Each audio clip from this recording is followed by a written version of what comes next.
तेव्हा सकळ संत चरित्रामध्ये एका संतांचं चरित्र आहे. आपल्या धाराशिव पासून 40 किलोमीटर अंतरावर असणारा सोलापूर जिल्ह्यामधला एक तालुका, त्या तालुक्याचं नाव आहे बार्शी.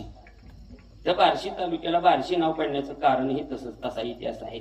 तिथं भगवंताचं मंदिर आहे. मंदिर कशाचं आहे? भगवंताचं आहे. जुने लोक सांगायचे की जुने वारकरी एकादशीचा उत्सव पंढरपूरला करायचे आणि द्वादशी बार्शीला साजरी करायची. एकादश झाली की काय असते? बार्शीला द्वादशी व्हायची, म्हणजे तिचं नावच बार्शी पडलं. हा इतिहास आहे बरं, माहिती असावा. आणि तिथं भगवंताचं मंदिर आहे, भलं मोठं मंदिर आहे. कुणी गेले असतील ते बघा.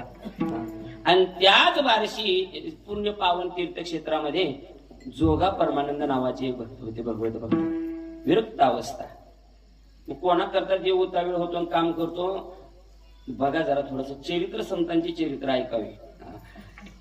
काय कशा करता देवाने एवढा उतावळीपणा केला असेल तर त्या जोगा परमानंदाची भक्ती बघा अगोदर. त्याच्याकरता परमात्मा उतावीळ होऊन कसा धावून आला आणि त्याच्या भक्ती साठी काय काम केलं ईश्वराने, त्याचं चिंतन मला तुमच्या पुढे मांडायचं आहे. त्या जोगा परमानंदाचा जीवनामध्ये नियम होता. काय नियम होता? गीतेच्या 700 श्लोकाचं आवर्तन झाल्याशिवाय तो पाणी सुद्धा घेत नव्हता. लक्षात येते का?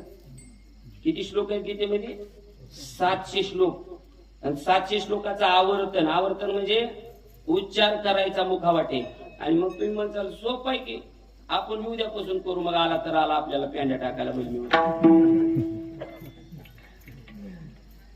पण त्याचा नियम होता, त्याची करण्याची पद्धत होती जोगा परमानंदाची. काय करायचं? पहिला